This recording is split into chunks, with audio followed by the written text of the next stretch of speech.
Okay. All right, very happy to have with me now Coach Matt Cates, the head girls basketball coach at Cherokee High School, many-time region champion.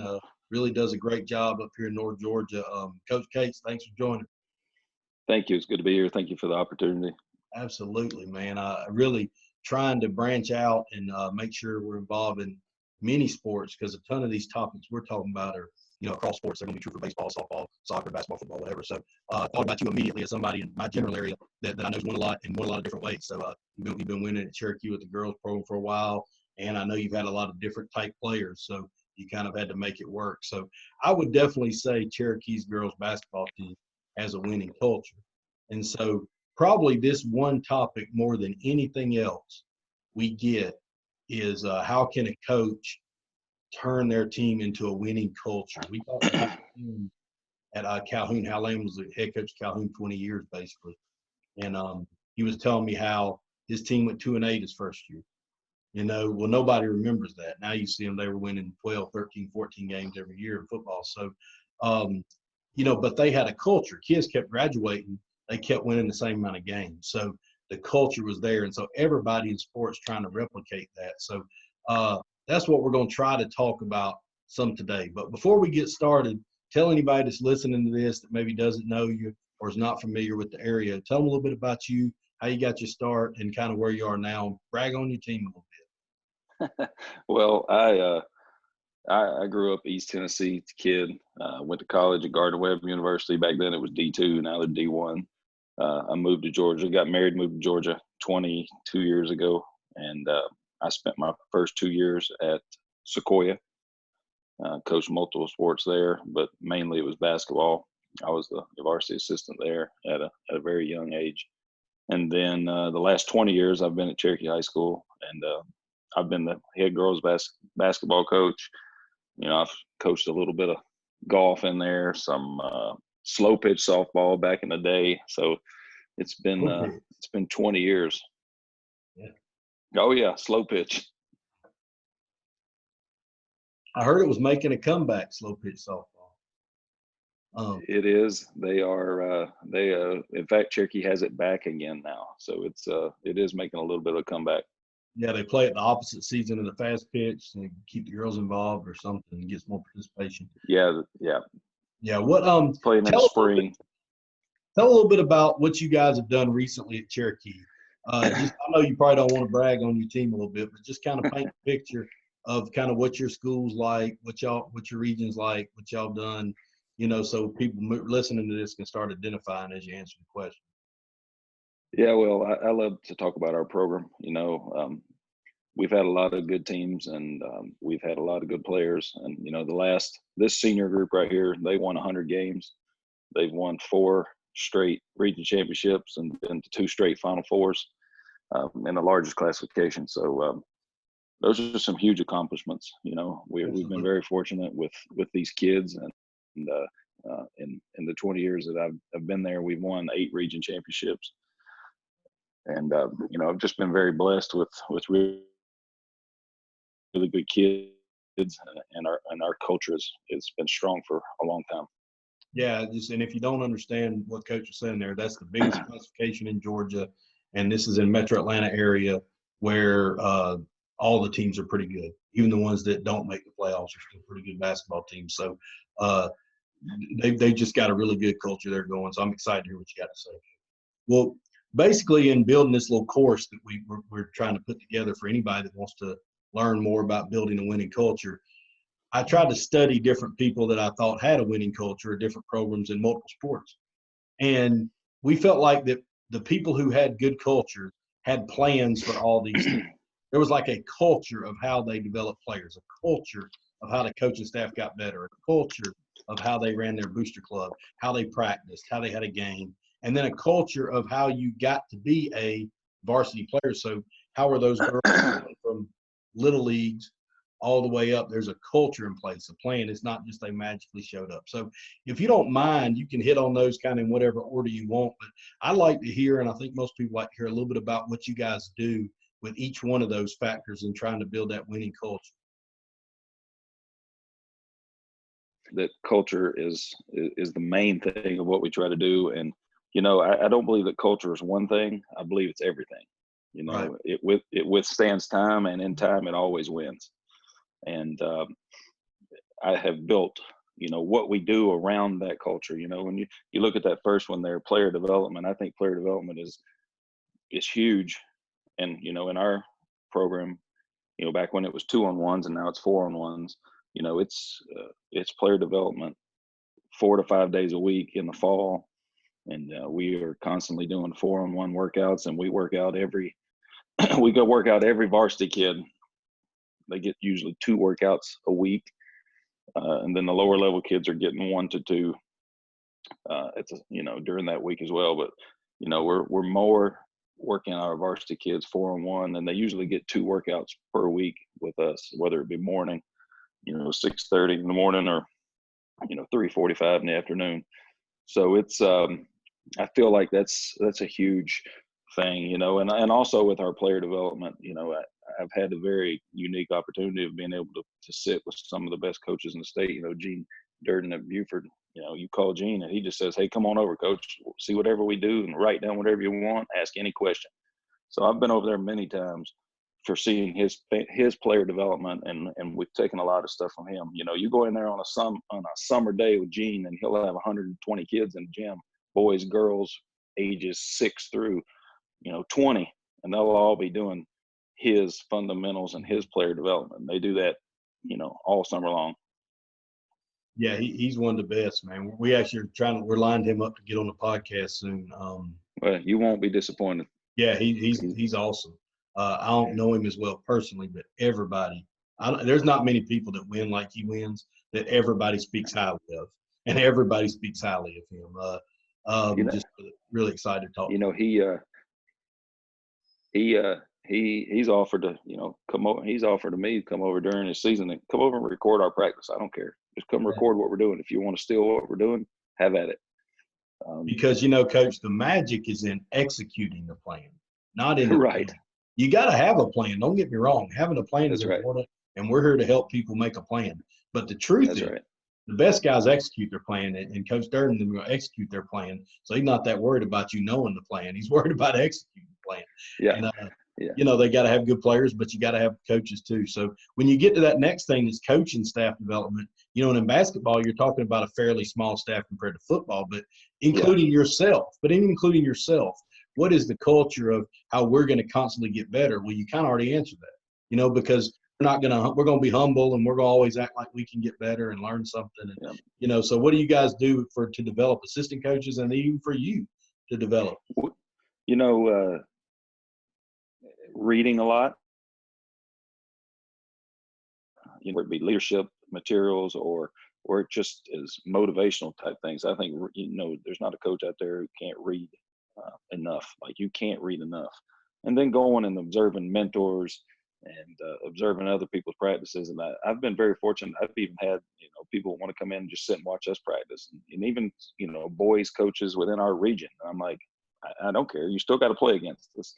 And they just want to come in and see what we're doing and see what we expect. And I think that's, I've got that from years and years and years of going and seeing other coaches and clinics and things of that nature. And, to build your staff, you've got to spend that time together, and you got to spend that time doing creative, fundamental basketball knowledge, or whatever your sport may be. You just got to put that time in of bouncing ideas off each other. Hey, let's think about this for our program, or hey, that's not going to work for us. No, that's exactly right. I just know the best guys never think they have it all figured out. They're always trying to get better. Even when you go to the Final Four, you can get better. And if you don't have that culture built in, you're not going to sustain that long-term success. And when it comes to the parents or the booster club, tell us a little bit about how you build that culture to make it something where, you got to handle some situations occasionally, but you want it to be something that's a well-run machine, and they can make it work for you. Well, our booster clubs and our parents are, we have great parents. We have great community, and, Cherokee High School basketball community has been rich in basketball tradition for years. So, I always say we have blue collar parents, which gives us blue collar kids. And I've been very blessed that our parents and our boosters are such hard workers and they do such a phenomenal job of supporting us, and there again, I think that's because they know from at an early age when their kids are involved in our junior program or when they come to camp in the summer or whatever, those kids go home letting them know like, hey, this is the way it is. If this is not, if this isn't the way it is, I won't be a part of that program. Or coaches makes us, it's got to be here. We got to be on time's late. We got to be early. And I think our kids and a lot of our parents who have been through our program, it gets through word of mouth and it builds and builds and builds, and they just kind of they keep that tradition going and that culture moving for us and in the way we want it going. Absolutely. Absolutely. What about practice, Coach? You talked about Coach Durden, talked about learning. What are some things you guys do at practice that kind of make you stand out, you think, versus some of the competition you play? Well, we started years and years and years ago. I had an old coach tell me, you better be doing fundamentals every day. And we do fundamentals every day. Even from the first day, we're doing basic ball handling drills to, we played in the Final Four. We were doing basic ball handling fundamentals, the basic fundamentals of basketball. Because if you can't dribble, you can't pass, you can't shoot, it don't matter what you run. It doesn't matter what you're doing defensively if you can't put the ball in the basket in the easiest of ways. So we hit fundamentals every day. I think that's a huge importance, and we try to make sure that even our junior programs, our sixth, seventh, and eighth grade programs, that's the main thing I talk to them about. In the hour and a half of practice they're going to get, I want them doing 50 minutes of fundamentals in that hour and a half, and it's a staple in every sport, I believe. The other thing about practice is I believe it needs to be scripted out. I script every practice, every summer practice, and it's down to the minute. Now, I might stray off for about a few minutes, but in the years, as I've gotten older and wiser, I try to stay on task, on task, on task. And I got an assistant coach who, hey, coach, it's on task Friday. It's on time Friday. Let's make sure we stay on time. And, some people would think it's crazy, but 20 years as a head coach, I have every practice plan I ever wrote in a book, find something. Or I want to go remember, something we did in 08 or something we did in 04, and some people would think that's probably a little excessive, but it's just, kind of the way, I'm just that older school, everything's written down. No, I think that's great. I think that you gotta have a plan, and it's got to be you, and all those things are there. And then I think in practice, you hit on the key, which is fundamentals. I think sometimes if your team starts struggling, you have this tendency to want to come up with some new plan or work on something magical. And the truth is, usually you just can't tackle, or you just can't shoot the basketball, or you just can't defend, or you just can't, field a ground ball, or it's just something that's really simple. And that's why we lost the game. Let's just be honest. And a lot of times people don't want to accept that it's that simple. But it is. Right. And that's true at the NFL or the NBA or the WNBA. I mean, it's really the same way. You look back at some of the Kobe Bryant interviews and some of that stuff, and they're questioning Kobe why he's doing all these fundamentals, and even Michael Jordan. It was always fundamentals with those guys because they knew that fundamentally, if you're not strong, you'll get left behind, and somebody will come along and be better than you. So you've got to be able to do the fundamental stuff. Yeah, absolutely. It's just not an easy way to do this. I mean, if somebody's listening to this right now and they're thinking to themselves, what can I do to make my team better? Well, here's what I've heard a lot from a guy who went to the Final Four the last few years. One, they're working out kids at 6:30 in the morning in the off season. So, two, they're talking about fundamentals. Like, these are all common things. You just got to do them, but they're easy. It's easy to say them, and it's maybe a little hard to hit that alarm at 5:15 or something to get there for those workouts and to do so. Make sure you're doing everything you can do to help first before you start casting stones on others. Now, what I found with the great culture, and it's true because I've been to Cherokee's gym, I've watched the girls play there. There's a great game day atmosphere there for girls basketball. But what do you think's the culture there for game? What is something you guys do you think that maybe somebody would be interested in knowing that helps enhance that? Great programs have great game day cultures. Well, I think part of that starts with our players. We have a game day culture we do with our players. Every game day we're in there at 6:45, 7 o'clock in the morning, and we do a shoot around, which is just I believe that college was a great experience. Playing in college, I took everything from college that I could. We do a 6:45, 7 o'clock shoot around. We leave shoot around. We go to a little small walk through at the end around 8 o'clock. Class starts at 8:30. They go all day long. On away games, we feed them. I mean, they're getting meals. We do another walkthrough prior to short walkthrough, just hitting on the main things that we're going to do prior to uh, the game before we go to the locker room for the final time, and then step out and play. So that's a kind of the player routine. As far as the fan routine, our fans are some of the best around. This year, I really got a chance to enjoy the Final Four.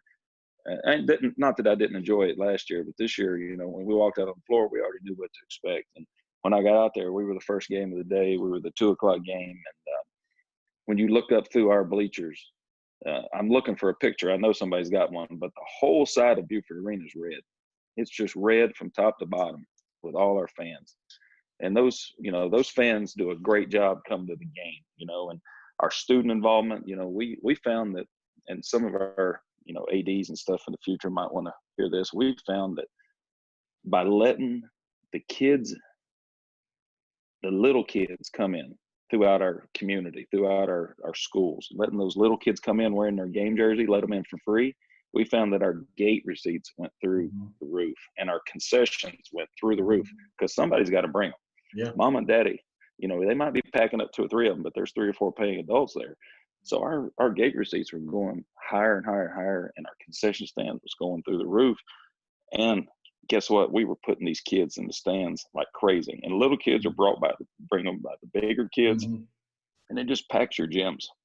Yeah, absolutely. And it's a great place down there. So you hit on it a little bit. You've talked a couple times about your junior programs, but how does somebody get to being a girl that starts for you on the Final Four team? They didn't just show up to play there, that they went through maybe the JV, maybe your freshman team, maybe middle school program. What do you got? What kind of program do you have to develop them from where they start to where they get to be on that Final Four team? Well, we have, I've done a summer camp every year for 20 years. So this year is going to be, it could be in jeopardy. Our 21st could be in jeopardy. Yeah. But our summer camps, we get kids in there as early as kindergarten for kids camp, and they come back year after year after year, because we try to make it an enjoyable experience. But when we get to the 6th grade is when we start having junior warrior basketball. 6th, 7th, and 8th is all junior warrior. And for those that don't know about junior, our junior program, we copied that program from Cobb County. They had been doing it back years and years and years ago. And I started a junior program at Cherokee High School. I think it was 18 years ago. It might have been 17. But I was the only one in the county, and people thought I was crazy, because we still have middle school basketball now, don't forget. So middle school, they're playing 12 games, and it's, the English teachers or somebody who's, not working hand in hand with our high school at times. And there again, it's in and out from year to year. But our junior programs, I interview all those coaches. I put them all in place. They use all the basic fundamentals of our program. They use all the terminology of our program. Offensively, they can run whatever they want. I don't care. I want them defensively using our terminology. And they might not be as complex as us, but they know fundamentals of man-to-man defense. They know the fundamentals of our trap and zone. They know all the terminology of all those things. And it has paid tremendous dividends I believe in our high school, because it didn't take many years for people to ask, hey, how'd you start this program? How'd you do this? How'd you start that program? Now everybody has a program. Now everybody has one, yeah.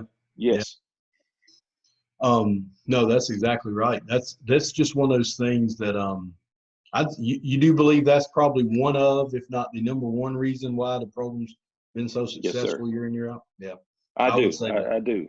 Because those kids, by the time they get to us in 9th grade, they already know all the basic terms that we're using defensively. Our whole guard, our top guard, our forwards, trap on ball, full. I mean, they know every terminology we're using, and we put those coaches into place who coach them the way we're going to try to coach them: hard, not letting things go, making sure they understand the culture of what we want. And it's not the wreck ball feeling of, well, everybody's going to get to play. That's a hard thing to have to tell these parents in the beginning. Some of you are not going to get to play, but I Mhm. promise you, you're going to get better at practice. Right. You're going to get better every day, and you're going to be a part of something special. How many people y'all keep on the teams like that? About 12 to 15? Is that about right? Yeah. I usually leave it up to our junior coaches. Usually, 12 is usually the minimum. And, we've never really kept more than 13 or 14 because it's really hard to play that many kids. No. Yeah. And when you can play, like if you got a sixth grader who's really good and needs to be pressed more or pushed more, they can play seventh, or seventh grade can play eighth. So we try to make sure everybody is challenged to the best of their ability um, at every Well, level. something that stands out when you're talking about building a winning culture, and I said we study people and they have these 6 things. Well, even if nobody understood a word you just said, nobody could dispute that what's going on with the junior programs. It's important to you. You care about it, and every place that had a winning culture, that's the opinion I got from it. Well, Everyone that it was you know important what's and they crazy. cared. Yes, sir. And what's crazy is I open up for every junior warrior game and I close down every junior warrior game. And I saw another AD in our county, and I guess his kid must have been playing the team we're playing. And he said, "What are you doing here, coach?" And I said, "Just doing my job." "Why?" "Well, what are you talking about?" I'm here. I know every kid's name who's in our junior program, which I think that's a big deal. When you're walking around, you can fist bump, Alyssa, and you can fist bump Kayla, and those kids know that you know them and they know you. I think that it's a relationship you can't break as they get older. Absolutely.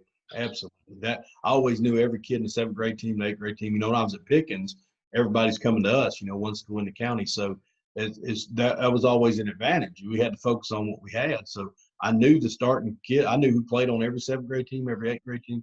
Sometimes I think the coaches at the high school thought I was crazy for worrying about that. But I just thought, if you don't, I think you're missing out. That's free, That's free. That takes no money.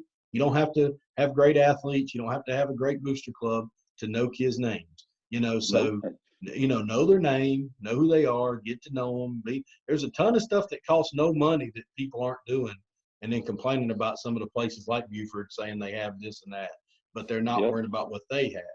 And Yep. the traits of winning teams just don't have that. So we kind of picked out, if those were kind of the core values, these are the traits of a winning culture. That they have leaders on the teams that graduate and then new leaders replace them. When coaches go take other jobs, maybe you have an assistant coach go get a head job, we can hire new strong coaches. You keep strong sub-varsity teams, etc. So what are some things you look for a leader on your team? Leader in our team, we're looking for, high character kids. We're looking for the hardest worker. It might not be the best kid that sets the tempo in the weight room. Our girls lift. We lift 11 months out of the year. We don't lift in July. We lift game day. So we're looking for those kids who are the hardest workers. We look for the kids who are motivated, the ones that we don't have to, fight to get into the gym. Like, hey, your workouts tomorrow. Like, we don't remind those kids. They want to be there. I think sometimes, in a leader, I'm looking for a kid who's stubborn to a point. I want a kid who's got just some grit to her. Communication skills. We got to be able to talk. I've got to be able to talk to the leaders on the team. I've got to be able to talk as a coach. We got to be able to communicate with each other. And the last thing, I think loyalty is big. When they know that you're loyal to them, especially in girls. That's why I love coaching girls. When they know you got their back, they'll run through a wall for you. And our kids will they play so hard for us. And I think it's because they know, we've got their back as coaching staff, and we're not going to let anybody try to walk all over them. No, that's so true. And what stands out is just that I heard a few coaches say when they're talking on this exact topic, everybody on your team doesn't have to be a leader. They don't all have to be that. They don't all have to have all them traits, but you got to have a couple that do. You got to have, if you want to have a really good team, you got to have a couple that are like that and can help. And what do you look for in assistant coaches? One other thing about that leader on the team, sometimes they got to have a little nastiness about them. You got to have a kid with a little grit. As far as assistant coaches, strong assistants, I think they got to be a little stubborn to a point. I don't want an assistant who's a yes man, who's always going to agree with me. I don't want an assistant who's always going to just go with what they think I want to hear. Which means they're motivated. Not only they're stubborn, but they're a little motivated because they know, hey, I've got ownership in this program. I think that uh, I'm fortunate that I've got former players that coach with me. I mean, I got the best player I ever coached came back and coaches with me. She was on back-to-back region championship and Elite Eight teams back in '08, '09. She graduated in '09. As soon as she graduated, I hired her back. I've got another, young girl played for. Looked into a kid that I coached against in this county who was an all-state player who won a state championship at Etowah High School. So all those people, and strong assistants, I think all of them, not everybody wants to be a head coach, but when you can find those people who want to be head coaches, they've got a little more just umph to them, and they got more that they want to prove that, hey, one day, this is me. One day I can do it. And I got to feel comfortable that if I'm out, something happens unforeseen, that I'm there, that I can't be there, that I know that they're going to be fine. And all those things are important in assistant coaches. Yeah, that's great, Coach. What about, we talked about some varsity teams. So what about a sense of urgency? That's something I heard over and over in looking into this. The best programs have people with a sense of urgency. What do you guys, is there anything you guys do specifically to help develop a sense of urgency in kids? I think that sense of urgency comes from our expectations, and we talk about that in our program a lot, down through, even down through the sixth grade, sixth, seventh, eighth, all the way up, that our expectations never change. We expect to always win. We expect to be in the state tournament. We expect these things. So our expectations don't change. How we get there might change. We might have to do things a little different. We might be a team that's not a good man-to-man team, and we might have to make some adjustments as a coaching staff, or we might not be, good communicators. So we might have to start running music at practice and make them talk over the music so they learn to be loud. We might have to, and all those things are senses of urgency, I believe. Those things make people get out of their comfort zone. Our junior program, I believe, helps change things in a sense of urgency, because as they're in the sixth grade, they realize, hey, if I don't improve by the seventh and eighth grade, by the time I'm in high school, I'll be past. Right. So they're always pushing each other. Yeah, absolutely. Competition, and that's great. We talked about the community support. What about any kind of awards like you guys use, or reward? It doesn't have to be tangible or some big thing, but how do you motivate players now? And I hate to say nowadays, we sound old saying stuff like that, but it is different nowadays, that you got to make them want to be out there. So do you guys do anything that's unique about player awards or rewards or anything like that? It's over the last, in the last probably 5, 6, 8 years, something like that. Obviously, as a coaches, we have to evolve and we have to be different. We can't coach the kids the same way we could 15 years Right. ago, 10 years ago. So, it's little things nowadays that these kids love. Like, people think it's silly, but every game day I'm cooking, I get up at, 35, 40 minutes earlier in the morning on game day, and I'm cooking casseroles for the kids to bring in for after shoot around. It costs me a very little other than time to make that up, but they know that, hey, coach cooked this morning. It's home cooked. He had to do something, get this here. And it means a lot that, hey, we got food here this morning. How good is this? And it's I did it every game day, and I've done it for a while now. And it gets taxing, and my wife, this year I didn't want to do it one day, and we went out and didn't play to the expectations I thought we would play. And after the game, she said, "You Blame know the what it was?" casseroles. Yep, she said it was the casserole. You didn't make it this morning. So I'm Hey, superstitious as anybody, so I went right back to it. listen, I got to bake whatever casseroles I had to bake if I thought it helped us win. That's for dang sure. I know, and it's the little things like that. It's the T-shirts with 4 region championships on it. Mhm. It's the casseroles. It's the literally playing music at practice. I've used in the last 5 years, we've used music on for the first part of our fundamentals and make them talk over it. Let them pick the music. Who cares? Yeah, who cares? They don't want to listen to what I listen to. And it's the little things like that that have really, they make a difference Mm-hmm. in some of these kids and what they believe and how much they want to be there with you. It makes a huge difference. Yeah, I just think nowadays I call it a award reward system. It doesn't matter what it is, be t-shirts, whatever. But if you don't have some way to make these kids feeling a part of it, being something, they're just not doing it because you said so, and they're really not doing it because you guys won last year. That's a mistake too. People think they're not just out there because y'all won. They're out there because they want to be and they want to play for you and they want to be a part of it. And yeah, they know about the winning, but you couldn't just win, make them miserable all day, do nothing for them, No, and win. You'd lose all of them. It's just, and I think 20 years ago you could. I think 20 years ago there were some guys that were good coaches, did a great job. Their teams won. They did not do these things, and they no, still were fine. But now I don't know that anybody that's good is hard-headed about social media or the player award stuff. Like some of that stuff, you're fighting a losing battle if you just want to get hard-headed about that. You might as well recognize these kids, have fun that's with them. right. You And know, probably 5 years ago, Coach, I got some information or some knowledge from Jeremy Adams, my AED. He was talking about this sounds crazy, but we started every day after now. We've been doing it for 5, 6 years. Every day after a game day, the next day is nothing but shooting practice. We do no running. We shoot a lot of free throws. We do a lot of stationary shooting, no moving around, no running. We're there for about an hour and we get them out and get them home. So every day after a game day is just a shooting day for about an hour, and we get them out and rest their legs. And late in the season, our legs have been so fresh, and the kids are so much more enthused about being there because they'll go out and bust their humps on a Tuesday night, knowing that the next day, hey, tomorrow we're going to be doing a lot of shooting and a lot of just resting and getting better. And 20 years ago, we had to grind every day. I wouldn't do that. No, somebody else is doing it. If we're not, we're in trouble. Now I'm like, I understand. These that kids don't need to attitude's true in grind. every sport.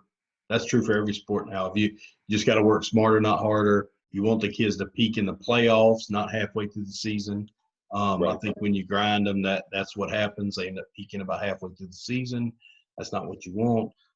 Nobody's doing that stuff on purpose, but people are definitely messing that up on accident. Um, Right. well, you've been doing it 20 years, Coach, and we've talked a lot about your success, but I love asking people this question because I think you learn so much from mistakes and losing and things like that.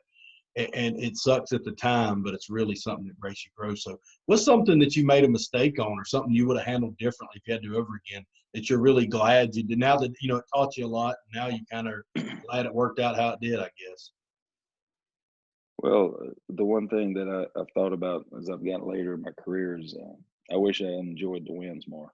Mm-hmm. And Yep. I wish I had critiqued and worried about the losses a lot less, and just enjoyed those wins more and worried about the losses less, because for years and years, it was we beat ourselves up as coaches, and we're always trying to figure out what went wrong, and sometimes it was just some little things, and it's not worth ruining your weekend, to be honest with you, anymore. It's not worth ruining your weekend for 15, 16, 17-year-old kids who they were just playing a game, and guess what, it just didn't work out. Right. I And they just didn't wish I lose on didn't I purpose. wish I'd enjoy. You No, know, nobody ever lost on purpose. Nobody ever made a mistake on purpose. You just got no. to move on and play the next one. So easy to say and so hard to do. Right. Yeah. You get old like us and you're kind of wise enough to understand that. But when you're younger, I don't know, man. I was the same way. I I didn't know. enjoy it to the last year or two. I really did. But before that, I No, did. And I tell you, these last couple of years have been, especially the last couple of years, because no one would listen if I was complaining of being in the Final Four with two teams back to back. But man, what a ride it's been, and I wish I'd enjoyed it more the first 10 years as I did the right. last 10 years. Right. That's right. That's good advice for anybody right there, which is our next question. But what about, I always say that you can't, unfortunately, we can't tell you how to be a head coach until you become one. That unfortunately, most of what you need to learn, you're going to have to learn on the fly. The people lying to you if they're telling you different. But you can be 50 or you can be 25, and when you get that first head coaching job, you're going to think it's a lot of stuff you have never thought of. But with that being said, what is something that maybe when you were an assistant or, when you were younger, that you would wish somebody would have told you about helping you get to where you are now? I wish I had known earlier in my career about going and making those relationships with other coaches instead of, well, that coach is always trying to beat me, or that coach is, they're always winning over there. How about we reach out to each other and do some networking and spend more time with those coaches? Because most coaches, whatever they got, they stole from somebody else anyway, and sit down with them and collaborate and talk. There's been numerous times I've sat down with Gene Durden at Buford, and I mean, we'll spend 7, 8 hours just talking about basketball and family, and Mhm. those are times I'll never get back. But he'll do it, all the time. School day, it doesn't matter. He'll get a sub, sit down with you all day long. Mhm. So I think that's important. I think I hit on it earlier. You got to read. You got to learn to be. You got to learn to. You got to learn to read more. You got to read strategies, X's and O's, and leadership. Anything and everything you can read and watch podcasts, listen to podcasts, whatever you can do. I think those are the big things. Building relationships with your players and within your school. Um, I think those are all things that are being overlooked by a lot of young coaches. They're, it's all about, I got to win now, I got to do this. But to set that Mhm. culture and to build that culture, it's going to take the fundamentals, like we talked about, of your sport. You got to do the fundamentals of setting your culture. Absolutely. Coach, that's some great stuff. And, what I loved about everything you said was it was great if you're a girls basketball coach, but it was great if you're not a girls basketball coach. Those are all things that are going to be true for you no matter what you're doing, no matter if you got boys or girls, no matter if you're in Georgia or if you're in Michigan, or if, you're football or soccer or basketball. Those are things that you got to be able to do. And, make less excuses, worry about what you do have. And, some good things can happen. So I really appreciate you taking some time to talk to me. It does mean a lot. And I'll try to come down there and catch y'all sometime next year during the season. Thank you for having me. It was a great opportunity. Thank you very much. Yeah, take care, Coach. You too.